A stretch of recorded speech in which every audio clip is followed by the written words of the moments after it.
നമസ്കാരം. ക്രിസ്തുമസ് ആഘോഷിക്കാൻ ഒരുങ്ങുകയാണ് മറിയക്കുട്ടിക്കൊപ്പം ഭിക്ഷക് തെണ്ടൽ സമരം ചെയ്ത അന്ന ഔസിഫ്. രമേശ് ചെന്നിത്തല വാഗ്ദാനം ചെയ്ത പണം കിട്ടിയത് കൊണ്ടാണ് അന്നക്കുട്ടി ക്രിസ്മസ് ആഘോഷിക്കാൻ ഒരുങ്ങുന്നത്. രമേശ് ചെന്നിത്തല വാഗ്ദാനം ചെയ്ത 1600 രൂപ കഴിഞ്ഞ ദിവസം കിട്ടി.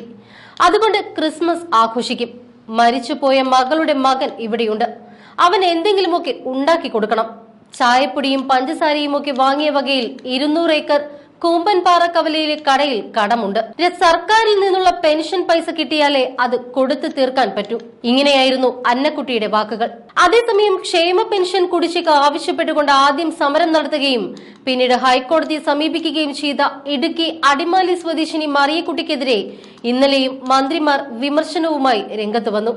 മറിയക്കുട്ടി നൽകിയ ഹർജിയിൽ ഹൈക്കോടതി സർക്കാരിനെ വിമർശിച്ചിട്ടില്ല. ഹൈക്കോടതി അവർക്ക് തോന്നുന്നത് പറയും, അതിൽ നടപ്പാക്കാൻ കഴിയുന്നത് സർക്കാർ നടപ്പാക്കും. ഇങ്ങനെയായിരുന്നു മുഖ്യമന്ത്രി പിണറായി വിജയൻ ഈ വിഷയത്തിൽ പ്രതികരിച്ചത്.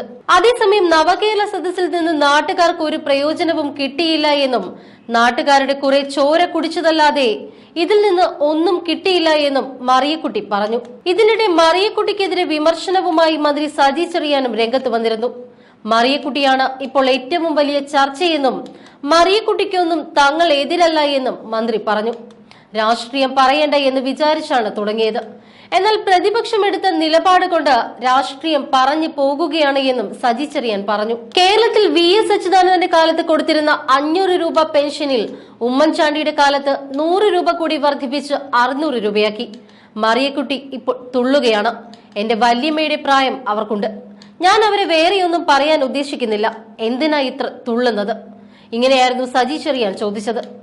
നിങ്ങളെ തുള്ളിക്കുന്ന, നിങ്ങൾക്ക് പിന്നിൽ പ്രവർത്തിക്കുന്നവരോട് ചോദിക്കണം, 100 രൂപയല്ലേ അവരുടെ കാലത്ത് കൂട്ടി തന്നുള്ളൂവെന്ന്.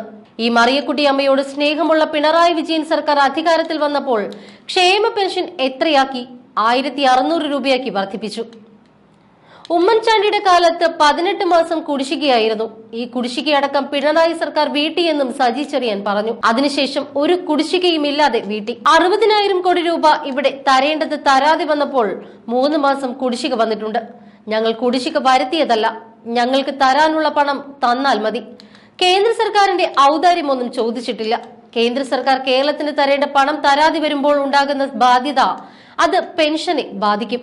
സർക്കാർ ജീവനക്കാരുടെ ശമ്പളത്തെ ബാധിക്കും. സർക്കാർ ജീവനക്കാരായി പെൻഷൻ പറ്റിയവരെ ബാധിക്കും. ജനപ്രതിനിധികളുടെ അലവൻസിനെ ബാധിക്കും. നിർമ്മാണ പ്രവർത്തനങ്ങളെ ബാധിക്കും. ലൈഫ് പദ്ധതിയെ ബാധിക്കും. പുനർഗേഹം പദ്ധതിയെ ബാധിക്കും. ഇങ്ങനെയായിരുന്നു സജി ചെറിയാന്റെ വാക്കുകൾ. സാമ്പത്തികമായി സംസ്ഥാനത്തെ തകർക്കുക, അതുവഴി രാഷ്ട്രീയ ലാഭം ഉണ്ടാക്കുക എന്നതാണ് കേന്ദ്രം ലക്ഷ്യമിടുന്നത്.